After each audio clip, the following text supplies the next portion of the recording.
Hola, buen dia. It's me, Peppermint.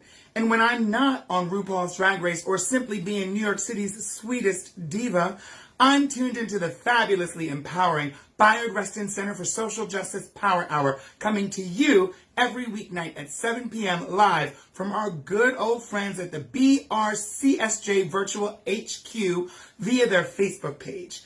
Tune in tonight.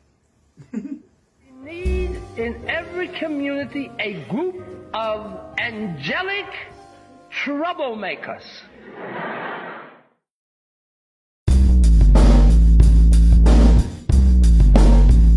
Social justice, power hour, power hour, power hour.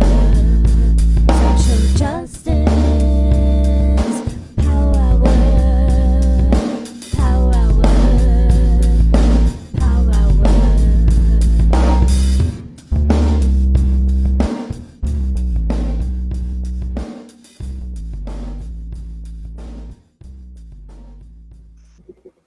Good evening to our friends on the East Coast, good afternoon to our friends in the West, and good in-between time to our friends in those in-between spaces. Welcome, welcome, welcome, my friends. Welcome to the Social Justice Power Hour. Welcome to the virtual headquarters, the Bayard Rustin Center for Social Justice.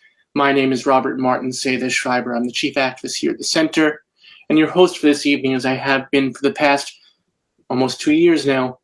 Over 500 some odd shows, many of them very odd indeed, my friends. Welcome to this one. Welcome to virtual community on the Social Justice Power Hour. Welcome to this wonderful rebroadcast that we are so thrilled to host, my friends. You're in for a treat. This is something special. So please enjoy the conversation tonight. Enjoy the Power Hour tonight. And I do want to say that if you missed Monday's show, gosh, it was something special. It was a power hour and a half with Michael Tisserand, the author of Crazy, George Herman, A Life in Black and White, and we were celebrating Fantagraphics Books, which put out this incredible T-shirt about Crazy Cat and Ignatz the Mouse and gender fluidity 100 years back. And what's wonderful about this, not only is the shirt incredible, extraordinary, fabulous, high fashion, folks, but also Fantagraphics is donating part of the proceeds to our Bayard Rustin Center for Social Justice to allow our programming and our community service to continue. And Michael was kind enough to recommend them doing so. And here's the shirt on, and here's the shirt on someone much prettier than myself, so you see how good it can look. So please go back and check out that episode. And while you're at it, also check out last week's episode with Emilio Delgado, a.k.a. Luis, the Fix-It Man on Sesame Street, who we are so honored to announce that he just joined our beloved board of directors here at the Bayard Rustin Center for Social Justice. And we had a wonderful conversation about his inspirational journey as an activist, as an actor, as the beloved character on Sesame Street, and oh so much more. So all that is something you can catch on our archives. And coming up on the show, as I said at the outset, we are here 7 p.m. Eastern, 4 p.m. Pacific, every single freaking weeknight. So please do be with us. But we also want to join together again in real community, in person, when safety and sanity allows. As many of you know, we lost our space during the pandemic. We lost our home. We lost our headquarters. We're looking to gather together again. So please, if you're so moved by tonight's episode of the Power Hour, if you're so inspired by the mission and vision of the Bayard Rustin Center for Social Justice in general, what we do and how we do it with style, please help us to gather together again in community in 2022, make it a bigger and brighter year for our community. Please donate if you can, whatever is within your means and within your hearts. But enough from me. Let's get to the show tonight. Let's get to this inspirational conversation, and let's celebrate community, virtual and otherwise. Much love and respect to y'all. I'll catch you on the flip side to say goodnight. But until then, enjoy the show, y'all. Speaking of great shows, tonight, my friends, Ron Norsworthy is an extraordinary artist exploring the intersectionality of art, identity, race, class, and the whole of humanity, as well as an award-winning designer of events, interiors, products, and sets for film and television, including, but not at all limited to, MTV, Nickelodeon, the Grammy Awards, and an absolute abundance of music videos for a whole bunch of musicians, way too numerous to mention, but I know whom all y'all dig the most. Currently, Ron works as the principal of Ron Norsworthy Design and Decor, as well as the founder and owner of the Norsworthy Fund, a design firm, and his works have been exhibited at various galleries and collections, such as the Studio Museum in Harlem. From that aforementioned piece in the New York Times, telling stories of Black lives rescued him, Seth Rodney writes, quote, "At 55, Norsworthy is producing artwork that might have rescued that young man who stood in that cafeteria holding that tray, both afraid and resolutely resigned to his fate. He made his own dining arrangement, providing a nourishing feast. Here, he says, beckoning to a spot at his side. You can sit with me. I'm holding this space for you." Well, now we are holding this space for Ron his own self, and cannot wait to have this impactful, meaningful, and utterly fabulous conversation with the man himself. So please, without further ado, join me in welcoming to our Social Justice Power Hour, Mr. Ron Norsworthy. Ron, thank you so much for being with us this evening. Thank you so much, Robert. Great to be here with you. And what an amazing introduction. Thank you. Oh, I'm looking forward to our conversation. I feel like David Letterman, with someone like you, I feel like our next guest needs no introduction. You are the cat's meow, my friend, and that turtleneck. My gosh, send me one in extra small. I'm ready. That's beautiful. Okay. Well done. Okay. So I want to get right to it, because your work, and we're going to show some of your work during this evening's conversation, because I want folks to see it, because I feel like talking about art is like dancing to architecture, right? Like there's a, you want to see what we're really the essence of what you're producing, which is so beautiful, so meaningful, and so very, very special is the only word I can think of it, truly. But I want to talk first about kind of your secret origin. How did you come to it? When did art become the conduit for you personally? And then when did you realize that personal outlet could become an outreach for others? Oh, I love that question. Well, really, the truth, if I may kind of come at it another way, I think art was always with me. And I think that I knew a couple of things. There are certain truths that we're born holding, certain knowledges that we're born holding. And I knew I was Black. And I knew that I was same-sex loving. I didn't know what sex meant. I knew that I kind of really liked boys. But I heard society kind of whispering, sometimes yelling other ways, telling me that what I felt and who I was wasn't right. And I think that I spent a long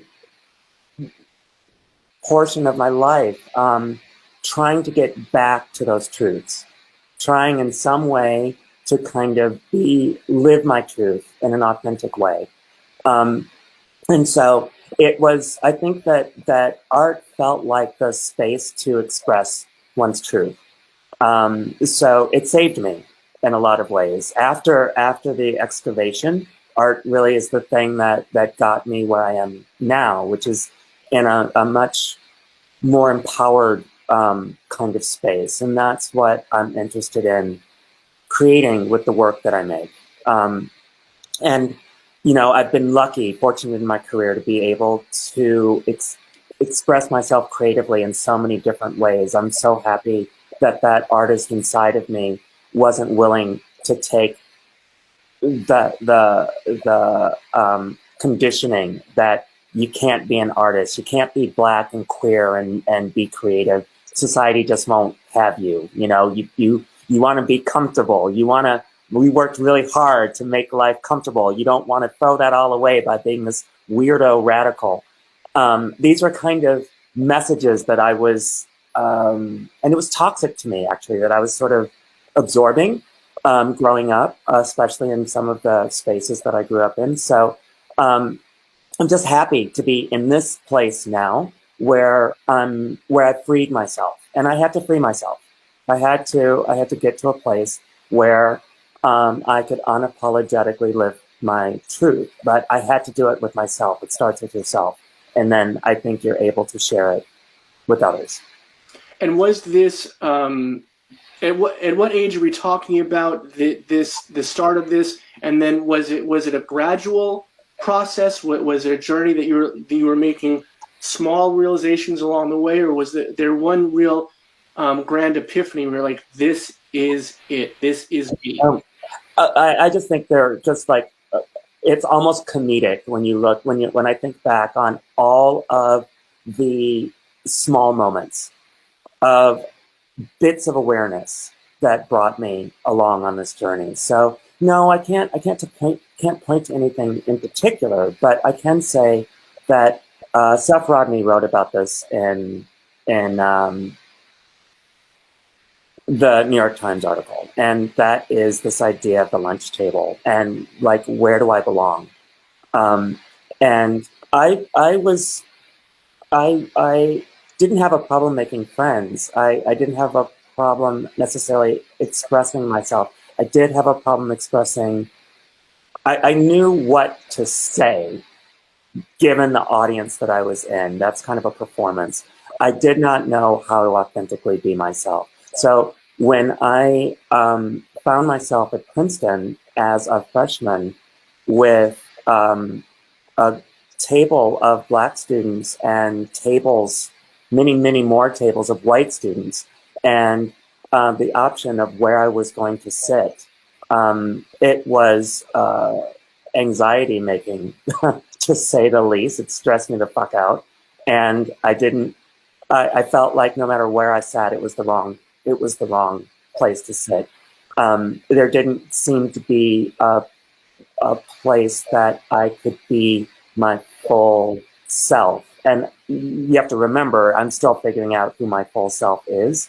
You know, like I said, I started with these kind of truths that I was queer, and that I was, that I needed to express myself creatively.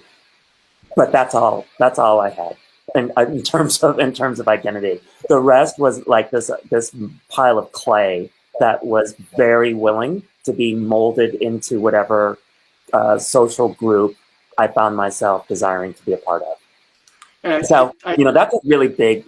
Everything I say has layers and layers and layers to it. I could go in any direction with it because I think that is the nature of intersectionality. And I'm just riffing here with the flow of the conversation and what I think are kind of what's coming to me in the moment. And I think that's really important, to be kind of present and in the moment. So yeah, I would say the lunch table thing was a big one for me, where I'm like, okay, I have a choice here. That was the first sort of tip off to the notion that there's like agency, that there is such a thing as personal truth, and that I can choose who I am. My value isn't based on what you think of me. My value is based on that choice of showing who I am. And I think that, oh my God, yeah, that had to be pivotal, right? And I so appreciate this, and I feel like there's, as you said, there's so much that we could deep dive into. Like we could go through that piece of it for an hour, and then I want another hour to talk about the art. Right? Exactly. There's a lot there.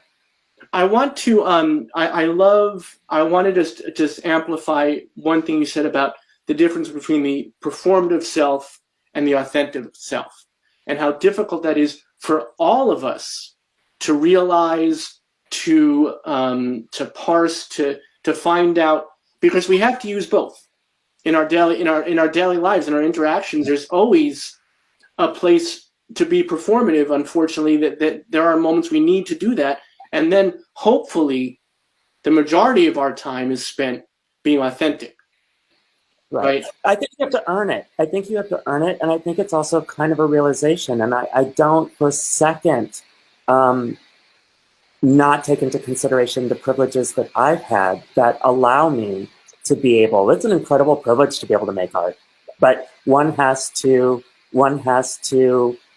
find it, protect it and nurture it. It's not, I think all of our privileges are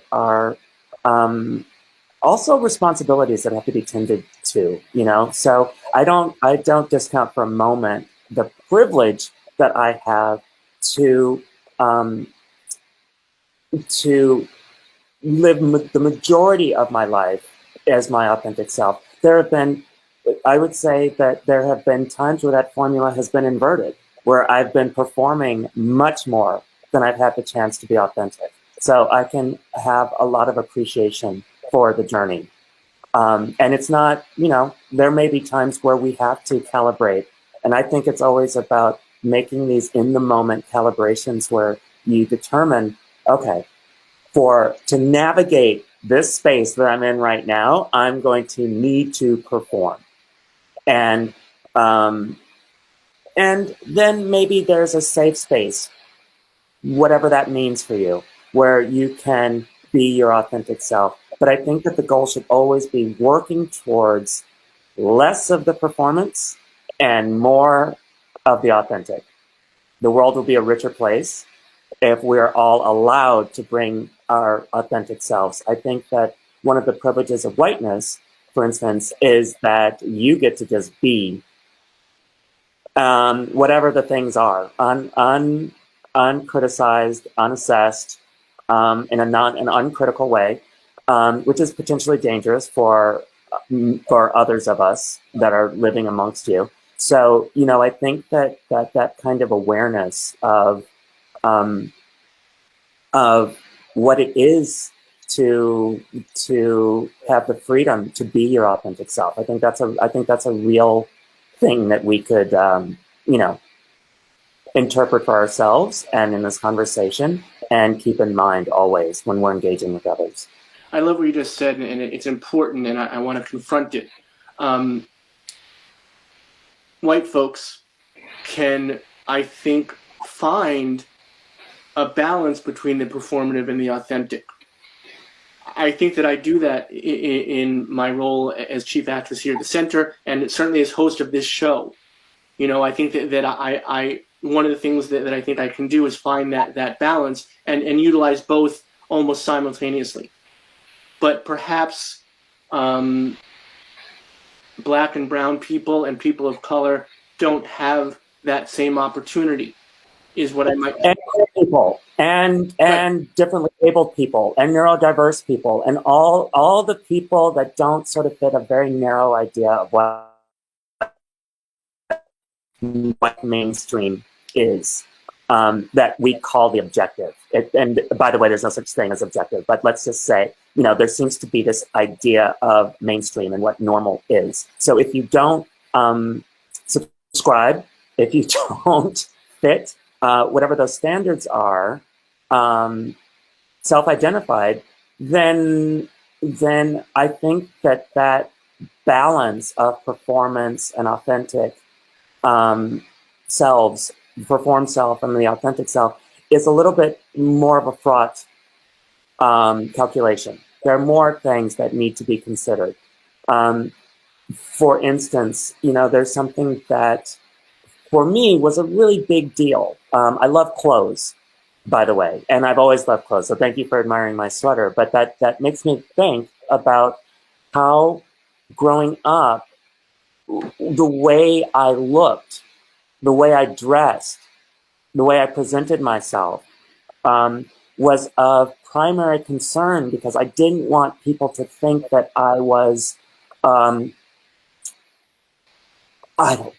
knows, dangerous, not too flamboyant, not too gay, not too this, not too that. Whatever it was the way I dressed was a performance.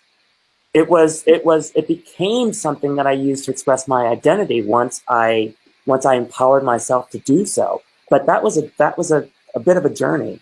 So prior to that, I just knew that in order to belong to whatever social group I wanted to belong to, I had to dress the way the other people dressed. So there's a performance right there.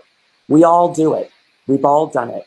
And I think that I just over time and as an artist began to sort of embrace what it meant to kind of own that performance. And that's what I appreciate so much about the gay communities and the ballroom community, is that kind of, oh my God, that sort of exuberant performance of identity that I feel is very instructive, and I'm inspired by it. And and again, there's so many threads I could pull at, literally talking about clothing, but also figuratively, of course, right? It's so interesting to bring up this subject, because it's one of those things that, with everything else that we're confronting and everything else that we're dealing with and everything else that we're having meaningful conversations about these days, thankfully, finally, right? Yeah. This aspect of how we present, right? You talked about there's almost two things you need to think about when you get dressed in the morning. I mean, literally, when you get dressed in the morning, you have to think about, okay, how am I going to put others at ease? Because my identity as a Black person, as a queer person, and so on and so forth, I don't want to make people uncomfortable. Or maybe I do want to make people uncomfortable. I don't want people to be Perhaps, right. Yeah, and I think for me, for my, let's call it navigation through predominantly white spaces and predominantly affluent spaces when I got to Princeton and beyond, there are codes of behavior, codes of dress. I mean, layers and layers of standards that I think are not spoken, they're observed, right? And in order to be successful in these environments, you either get it or you don't. You can decide. But I think a lot of us are kind of, I can't say that I necessarily had the language or the awareness to understand what was happening, was just kind of going along and, influenced by whatever kind of socio-cultural things that I was influenced by. But we all have our own version of that. And so that's why I think it's so important to be having these conversations, so that we can see ourselves in each of our stories and see the threads that unite us. I think that's what's really important. And that's why I was really, really eager to speak with you, because I think that one of the things that got me to this place in my career where I feel like I can be my authentic self most of the time is, and it's okay, like, I don't mind performance, but it needs to be an empowered performance. Like, there's a difference between reciting the lines because someone's holding a figurative gun to your head because you think you've got to survive. That's reading lines. And then there is something that's like more embodied, where you really are accessing that part of yourself. So, like, I really like business. I really like making products in addition to making my artwork. And I really like, there's a part of me that I'm an activist, I'm a businessman, I'm an artist, I'm a fashionista, I'm a conversationalist. I love to talk my head off. So, like, those are performances, but they're part of my identity. It doesn't hurt to show up in any of those identities, right? Like, there's horizontal identities and vertical identities and everything in between. So, I think that it's problematic when we're doing things because we think we have to, where we start to come undone inside. That's where those chasms, those dissonances allow the poison to seep in. And I think that there's a lot of people in the LGBTQ communities that I think really suffer from self-hate, from shame, from guilt. And, it's not about pity. It's because I understand. I felt all of those emotions. It's very human to feel these things. So I think it's about really empowering ourselves, saying it's okay to feel messed up. It's okay to not be perfect. It's okay to show the messy parts. It's okay to be in process in public. All of these things are absolutely okay. There's nothing wrong with you. I love that. Gosh, and I keep saying I love that, and I'm gonna have to take more care of my words. I'm falling in love with you on screen as we do this, and I apologize to our audience. I'm going a little gaga, but this idea of being messed up in public, again, much easier for me than for you. You can do that. I think historically there are models of, we even kind of find them endearing, but I think that, intersectional folks, particularly of color, I think are not allowed that same fully faceted humanity that you are allowed as a white straight man, So I think that it's okay. You shouldn't feel bad that you get to feel that way, but I think that you should be actively engaged, which you are, and that's the message, right? How do we get others to? I think that there's been a lot of public discussion about empathy, and that being a useful vehicle to connect all of us. And I think that empathy is not about understanding or agreeing with. You don't have to understand me to see my humanity. You don't have to agree with my sexual orientation or my gender identity. You don't have to get it at all, but you do have to accept that I'm a human just like you are. And so I think that those are the honest conversations. And what is a head scratcher for me is it doesn't cost anything. It doesn't cost anything to see another person's humanity. You don't lose your humanity by seeing my humanity. Actually, your humanity grows. It expands. You become more human when you see my humanity. And that is where we need to be. And that's what you've done, and that allows us a great segue into your art, because navigating, extending that metaphor of the lunchroom, navigating that lunchroom, in school as a younger person, and then in university at Princeton, and then going out to the greater world, to the larger community, to the great unknown. And this lunchroom is still very much a thing. It's just exponential. And yeah, we're all in that lunchroom. We're all in. And you have created a career. You have created a journey for yourself and allowed us all to be a part of it, thankfully, where you have produced extraordinary works that not only are intersectional, but they are multimedia, and they are in incredibly different arenas. Now, so taking that same question I asked at the outset personally, now I put that question to you professionally. Was this a plan? Did you say, I'm going to conquer all medias, I'm going to direct music videos, I'm going to do quilts, I'm going to, do installations, I'm going to run a design firm, etc., etc., etc. These are all things I am going to do because people need to see me so they can see themselves and we can see each other. I think that narrative could be told. Sure. I don't know that it would be a very charming, way of telling my story. And what I love is that the story could be told a bunch of different ways. So why not that, right? But the reality is a bit messier.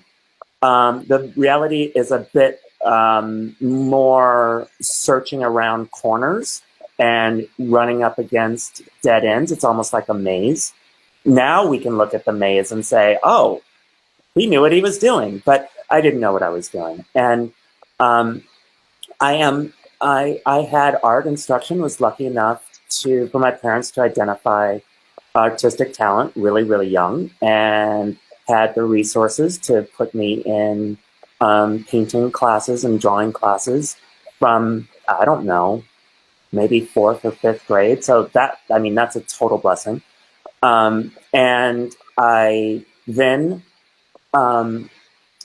literally found myself in a bit of a quandary, because as those, my artistic ability was being nurtured, in another way, society was telling me, because of just what I saw. I had an example that was kind of traumatizing. A lot of my life is based on TV shows that I love. Like, I chose Princeton because of Alex P. Keaton in Family Ties. And like, how is it me, this Black Midwestern queer kid, could identify with this crazy Republican guy, but that was the same age as me, but that might be the only thing we had in common, and same sort of gender, but that was it. I was far more open and far more creative than Alex P. Keaton could ever be, but I think there was something about his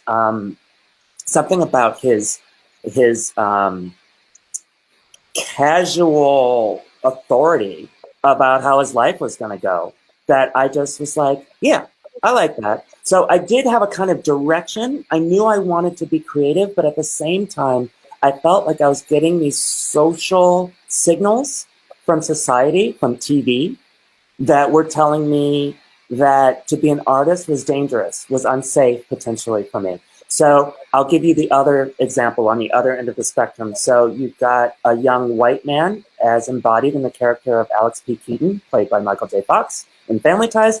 And then you have JJ from Good Times, who was, and I'm talking, I'm dating myself, but who cares? So you have JJ, who was an artist and who was Black, like me. He seemed to like girls, so that maybe was a difference. But he was closer to me. But who was the one I identified with? Intersectional, I was torn. I was creative like JJ, Black like JJ, queer like myself, but my socioeconomic background more matched Alex P. Keaton. I didn't grow up in the projects, so I didn't understand where I belonged. And so I'm trying professionally. I've got all of these cultural signals that are a jumble in my head. I knew who I was, and I knew that I'd be able to identify any opportunity that I had to express who I was. And so looking back on it, I think I was able, through the grace of the universe, to find myself, even if I didn't really know what I was doing, as in the case of set design, because I wasn't trained as a set designer, I was trained as an architect. But to find myself in creative communities where I could use the skills that I had. And I think that if I were to look at this in retrospect, I think that you get the diverse set of skills that I have because of my searching, because of my curiosity. So, in New York, which is where I kind of grew up as an adult, because I think we're always growing up, by the way. So that was my adult growing up part. And I would love to have another conversation with you, maybe at another time, about this idea of queer temporality and how it's different than what we think. There's different milestones in a queer person's life that are different from the mainstream ideas, like the benchmarks of well, you go to high school, and then you date, and then you find someone to love, and then you get married, and then you have children, and then you buy a house, and all of these sort of weird benchmarks that for a queer person, a little bit different for us. And I think that needs to be acknowledged. So my learning how to be an adult is different. And I think that's why this journey has been so peripatetic and meandering, but in a good way, because I think my work reflects my multidisciplinary work, all the materials that I can access and the ways that I can express my ideas in my work reflect a kind of ass backwards grand plan, right? You can after the fact explain it as a grand plan, but I don't think that that doing it, I had anything more than a burning, willful desire to be me. And it came out in all the different ways it came out. So I just gave you a whole lot in that answer, but that's my answer. I wish I was taking notes. I'm going to start from the ass backwards to the front. A willful desire to be me. I want to hold on to that, and I thank you for it. Very odd parallel. We had Anousheh Hussein on Monday night talking about her wonderful book, The Pain Gap. Yes, I tuned in. Oh, next time comment so we know you're with us. But she actually mentioned Michael J. Fox as well. So for regular viewers, there's a secret thread this week. As Groucho Marx would say, the secret word of the day is Michael J. Fox. It's Michael J. Fox. Up. And it's okay to date yourself, as you did with your reference to Good Times, when you look as good as you do, just so we're clear. Thank you. And I find it to be fascinating because I myself would have absolutely answered that question as, of course I had a plan. I'm a genius, and I did all this knowing that I would end up here, here, here, and here. Whereas you are so incredibly open and honest and saying, no, I had a vision, mayhaps, of what things could look like. And until those pieces fell into place, I didn't know that was going to happen, right? So let's talk about that. Can we? I want to follow this thread for another moment and then look at some of your work. But what were the first steps? Because, and again, feel free to name drop here because you've directed music videos for some extraordinary folks. And you did set design, which is not something that you were quote unquote trained to do, but that your vision and openness to opportunity allowed you to do. So I think it's important for our community, for intersectional folks especially, to understand when these opportunities avail themselves, one has to take advantage as much as possible. And also more directly and concretely hear how those moments happen for you so that people can be open to those moments in their own lives, seeing the parallels. I'd like to offer a really specific piece of advice in this moment, and it'll be short. I think that I was able to identify. I listen very carefully. I always listen. And so I saw, knowing you have to know who you are, you have to know what you're bringing to the table, listen to other people, see what their needs are, and see how your abilities intersect with their needs. And that's how I was able, if I may put it succinctly, that's how I was able to do all of these things, and also to have an idea of who you are that is based on your own gaze, not a white gaze, not a black gaze, your own individual, uniquely structured lens that is your own. And to have faith that that is your gaze, and that it is okay if I can't tell you how frustrated I was when I was younger, when people would say, oh, you're a set designer. And it's like, well, I'm an artist, right? But that's what they saw is what they needed. So it's okay. It's not bad to be useful. It's not bad to be able to plug into a lot of different environments. I think being intersectional, maybe that's one of the privileges of intersectionality, is that we can plug in to a whole bunch of, we know what we bring. And so I think that that's an empowered position as opposed to, I don't fit because I'm different. Those are two different opposite sides of the same coin, right? And do you think it's this moment that allows even more opportunity for that? It makes me recall when Disha Phila was on the show talking about the secret lives of church ladies, which again I recommend highly to everybody. And go back and watch the episode too, because she was on fire. But she talked about writing the book not for white people, not for a larger audience, but making sure that her lens, her focus, her objective was to write it for her people, for Black women. And it's because of that the book works so well. And I think that now, if I may, there's opportunity now for us all to open our lenses as a society, as a culture, but also individually, and say, I want to see your story. I don't want to see your story told through the way that's comfortable for me anymore. Does that make sense? Yeah, and I think I think you spoke earlier in our conversation about how we have to consider the other person's comfort. And I think white comfort has been prioritized. So I would like to sort of, I certainly have prioritized it, to my own detriment and to my own kind of internal struggle. I just made it more complex.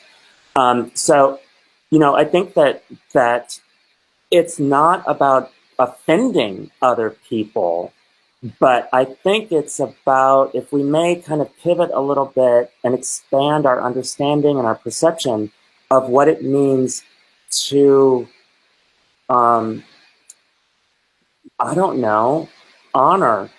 I'm honoring you with my honesty. And I can be a better friend to you. I can be a better friend to others if you know me. And if you want to be a good friend to me, you will allow me to be me. And I'm not talking about being me in a way that's going to take anything from you, right? And so I think that comfort has kind of morphed. There's been kind of a creep in the definition where comfort is now laziness. And no, you don't get to be lazy in a relationship with me. You don't want to see all of me. You want to just lean back on some easy kind of convenient for you definitions and conscripted perceptions of me that don't allow me to be me. So, I think that I'm no longer interested in your comfort. I'm interested in my comfort.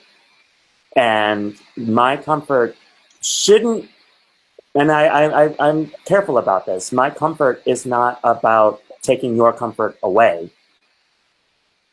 It's just, there has to be room for mine. And I don't think historically there was. So we are in this reckoning moment where we can reassess, redefine. There's language now that we did not have. It's very useful language, like intersectionality, that I really would have loved to have had as a kid, but don't have. So, I think that I'm very grateful to be alive here and now and able to have these kind of really robust, deep diving conversations that only touch on stuff, but still allow us to kind of expand our thinking. And that's a beautiful thing. And you do honor, I'll let me just speak personally for a moment, if I may be so bold. You do honor me by allowing me this truth of yourself and to see you. And I want to give a big shout out to Dr. Kimberly Crenshaw for coining the term intersectionality Absolutely. in Thank you. 1989. Thank you, Dr. Crenshaw. Yes. That allows this conversation to take place some 30 years later. That was such an important piece you just spoke to. And again, now I think that this is a perfect moment for us to look at some of the work, to let our audience see what you have made from all of these wonderful ideas and passions, both in your empathy for others, but also allowing others to empathize with you. So there's no real order to this, so you'll maybe chastise me for going back and forth, but I'm curious to see. I don't know what I'm going to see. Piece. So if you can tell our community what we're looking at here and just a little backstory. So this piece is called Reparation Tower, and it was an installation that I did. Actually, it was a full-scale sales office. You could walk into it. And it was for the Harlem World Show at the Studio Museum in 2004. It was my first time being in the New York Times. It was, I think, well received, if not misinterpreted a little bit, by the white architectural critic at the time, Herbert Muchamp, who called it sort of a folly, a throwback folly. And I think it actually is not that whatsoever. But the sales office actually had two entrances, a white entrance and a colored entrance. And if you entered the white entrance, you got to experience the sales office. If you entered the black entrance, you were sort of hit with a plexiglass barrier, sort of like those bodegas or liquor stores that you might find up in Harlem, that kind of prevented you from having access to the actual sales office. So it's like, yeah, you arrived. Yeah, you can look at this building, but maybe not. So, I'm talking about gentrification. I'm talking about reparations. It's called Reparation Tower. So the wonderful thing about art is that you get to have these multi-layered, robust conversations and themes. I don't get to, like with a book, you sort of have to talk about one thing, but I think as an art visual artist, I can be talking about a whole bunch of things all at the same time. And I really appreciate that about this piece. And can I ask you just a process question? What happens to a piece like this after it's taken down? What happens to that's a really good question. So there are the piece itself, and this is a little bit of art speak, but the piece itself is called an installation, right? So it can be taken down and reformed. It doesn't have to be made out of the same things, but I, as the artist, have specific instructions for its size, dimensions, materials. I have all of the graphics and artworks. Those that is, I'm on my way, which I thought was kind of cool. I created all of the collateral, the kind of stakeholders that I invented an African-American reparations board that oversaw the development. There was corporate sponsorship called Profit that used the cotton symbol.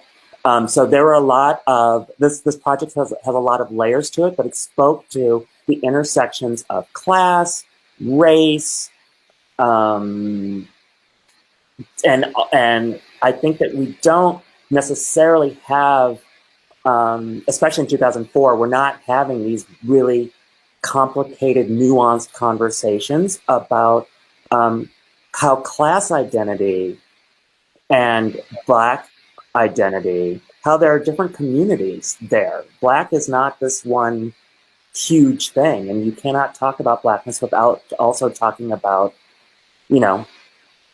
all the diverse financial and social classes that we occupy in our rich tapestry of communities. Wonderful. I have to say that once we find a new space for ourselves here at the Bide Wrestling Center for Social Justice, we'll have to work on a collaboration. We'll have to do something together because I feel like there's just too much for it not to happen. That would be very cool. I would like that, and that would be. And this is now this is a totally different arena. Yeah.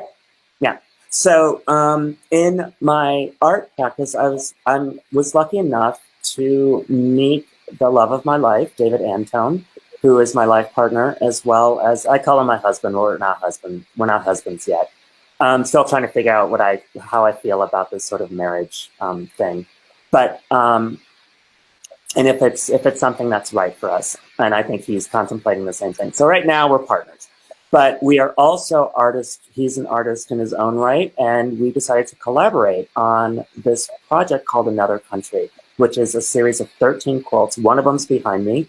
Another one that I'm pleased to share with you and our audience was recently acquired by the International Quilt Museum in Lincoln, Nebraska, where it was recently exhibited. So it went in its little carton, in its little crate, and it actually stays there. But these pieces are really large. You can't really tell, but they're like 8 feet by 8 feet. They're giant.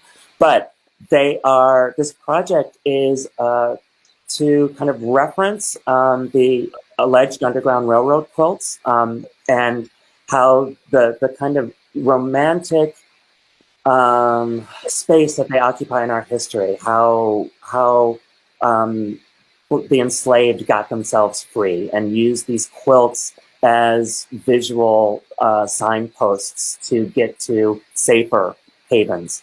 And what we decided to do is kind of make modern day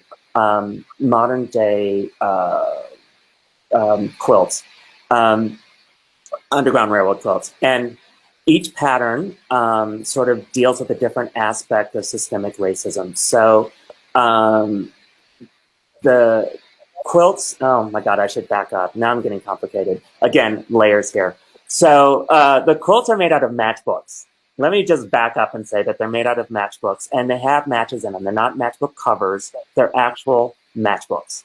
And each of the matchbooks has,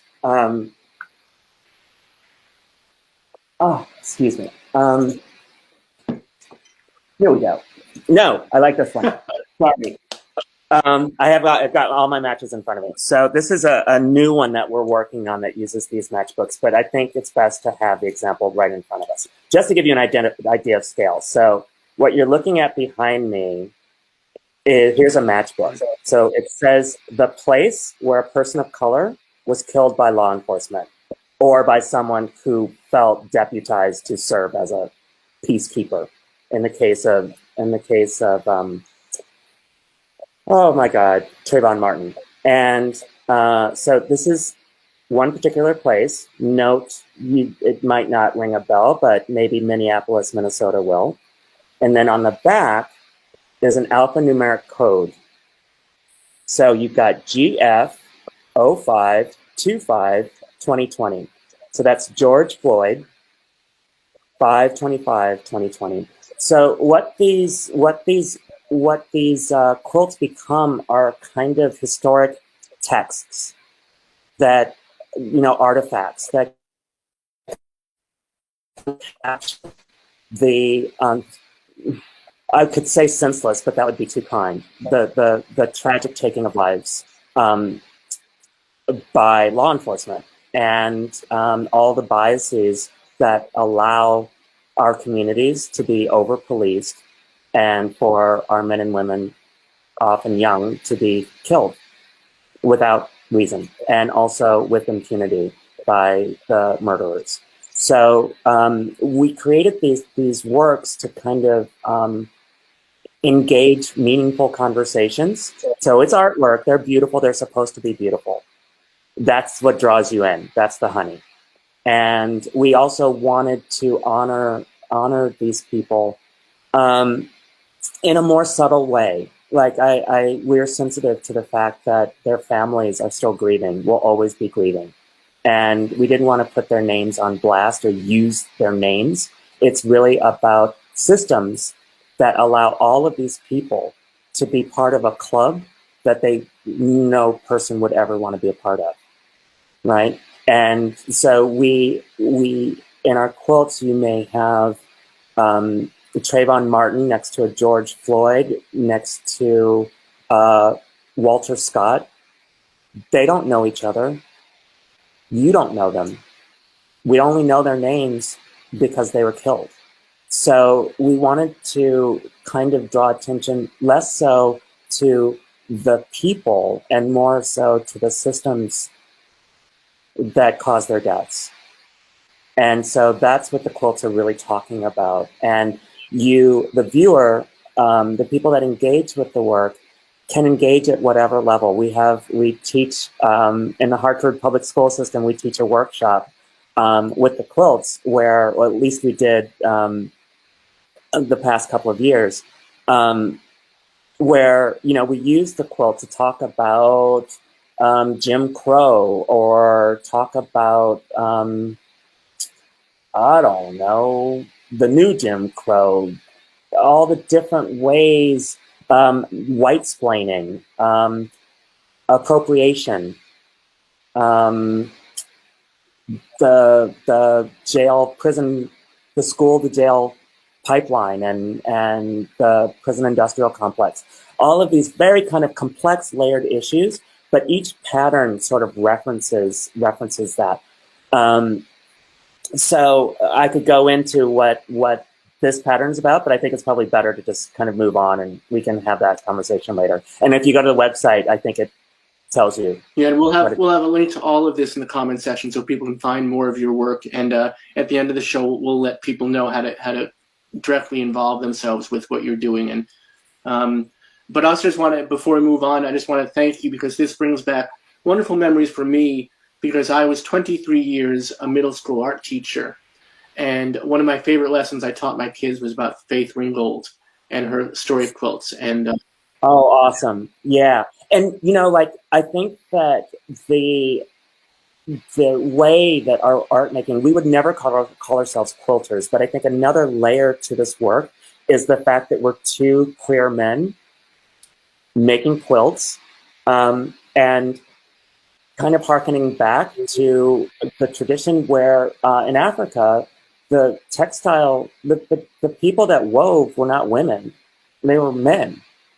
They wove the fabrics in many tribes in our research. And so to kind of be unapologetic about not that we would want to interfere with the idea of what women's work is or what men's work is, but just to kind of trouble it a bit. What is the expectation of what men are supposed to do and what women are supposed to do? So we get to mess with that as quilt makers, right? As queer male quilt makers, you know, in an intimate relationship. So, and what something that's cool about our collaboration too is that my partner's white, and we have come to understand our collaborative works as sort of manifest conversations.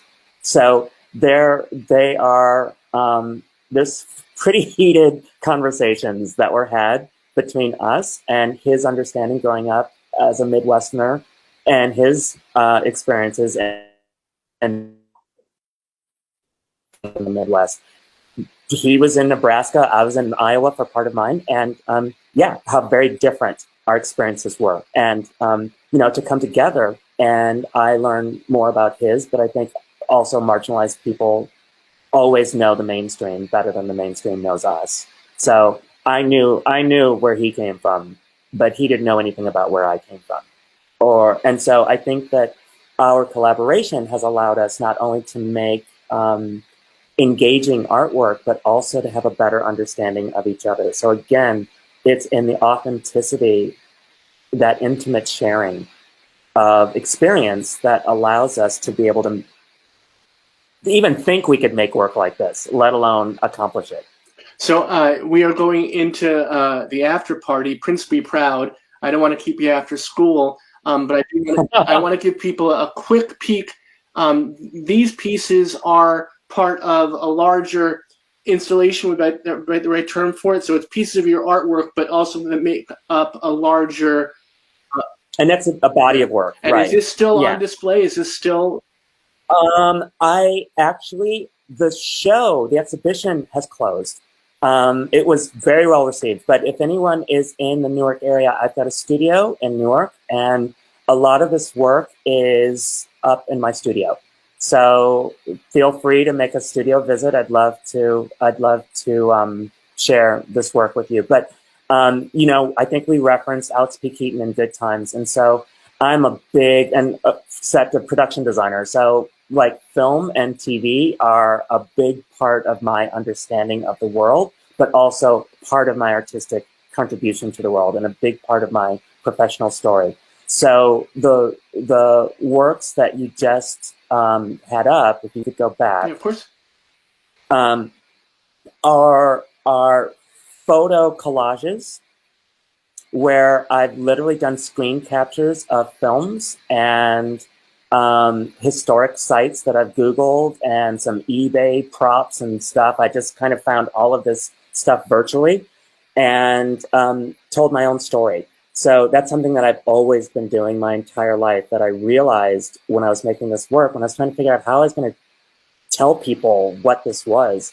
The truth is that, you know, I had to cobble my identities from the material that was in front of me. We all do it, but I just did these crazy mashups. So I took different movies. This movie in particular is one of my favorites. It's a Lana Turner movie called Imitation of Life about a black woman and a white woman. The black woman works for the white woman. The white woman gets to become this famous actress, and the black woman stays her housekeeper and best friend. And they each have daughters. And there's a pivotal scene where the white girl offers her black doll to the black girl, and the black girl's like, "I don't want it," and throws it on the floor. And it was done as this sort of tragic, dramatic thing. It's like, oh, why is the black girl, you know, refusing the kindness of the white girl? And I think that there's a different read on that if you're a black person. So the opportunity to revisit that scene in this piece, and there's a whole bunch of other things going on as well. The piece is called Black is Beautiful. But there are, you know, it's the white girl in this picture, in this image that I've created, literally has her hands on all the black things. She's got a black Barbie doll in her hand, she's got a black baby doll, and she's holding them as if they're hers. And so, you know, this identity, this idea of appropriation was something that I kind of wanted to touch on in making this work, and how we get all of these, like I said, signals, cultural signals that are conveyed to us in film and TV that are about the reinforcement of the mainstream and mainstream ideas and tenets. So, you know, to trouble those ideas was so much fun in making this work. It's beautiful work, and I implore people to see it in person, and that invitation is so gracious of you. It's three-dimensional. Yeah. It's three-dimensional too. So it looks very flat, but it actually has layers. And we're just gonna touch on these. This is a collaborative mural that you did, and it's absolutely gorgeous. And this shot is so beautiful too of it. And then this other piece, right? So yeah, okay. So this stuff is talking about a whole bunch of stuff. So I don't know if I have the time, if we have the time to go into it, but let's talk about the Blackety wallpaper and the rooftop piece. So I think the New York Times article talks about this, and I would encourage anyone that would like to know more about what we're talking about to please look up. Just Google Ron Norsworthy New York Times. I'm going to put it in the comment section. Be right there. People awesome. Click on it, of course. Awesome. Yeah. So, you know, I think that the decorative arts, for me, also one of the hats I've worn professionally is as an interior designer, and I will be, you know, I still selectively do interior design projects where it makes sense in my practice and where I feel like I can actually really contribute something. But I'm interested in space making, right? I think that that's a really big deal. But I realize that in space making, interior designers or interior design industry is probably one of the last places that hasn't critically examined its history of colonialism and settlerism and appropriation of, you know, I think there's a certain class of people back at the turn of the century that went on the grand tour and took things from culturally significant spaces and brought them back and created museums that I think are also kind of being reckoned with right now. Who are these cultural gatekeepers and these cultural institutions that determine what goes in the Natural History Museum and what goes in the Fine Art Museum? And the Decorative Arts was a really great place, I felt, to engage in these conversations about appropriation. And so, and space making at the same time. Like I said, I'm always talking about multiple things, and this work in particular is really asking questions more than anything. So this blackety wallpaper, which comes with a warning for white people that you may feel a certain kind of way seeing it, might make you feel a bit uncomfortable, but that's okay. Maybe your discomfort is what's needed in this moment. Or willingness to be uncomfortable, to maybe empathize with the discomfort that we have felt living in certain spaces. But I grew up moving around a lot with my dad's job, and my mom was always redecorating the house. And I remember her saying, she's like, I am not going to put pictures of white people on our walls. I'm not going to do it. And, just the struggle that it was to find decorative items, to find furniture that reflected her, that reflected her family, reflected us. And so I created this blackety textile and wallpaper that is literally a word that it's text-based, obviously, it just says blackety, blackety, blackety all over. But something that I think you'll really appreciate is that you can't really tell here, but the font changes sizes. And I use a black designer's font, a text designer, and the name of the font is Bayard, which I think is great. And it's based on the I am a man, or am I not a man, what that protest sign. I know that designer. He's fabulous. Yeah. Yeah, and so I thought it was a really apt font to use because, again, we occupy all different parts of the art making process, right? And I like the way that the font changed sizes. To me, it translated to how I would describe blackness. That you can be you can be bold black and a little itty, or you could be a big K, a little C, a big A. Like they're all different ways, innumerable ways to perform blackness, to be black.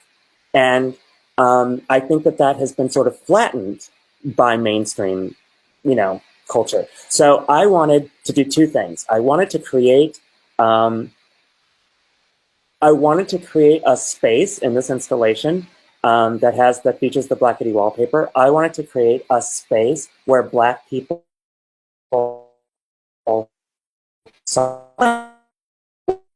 places that you live in. You just don't think about it. That sofa that you're sitting on, designed by a white person. Wallpaper, the drapes, sold to you by a white brand, probably made by people of color, but they're erased. And branded by white people.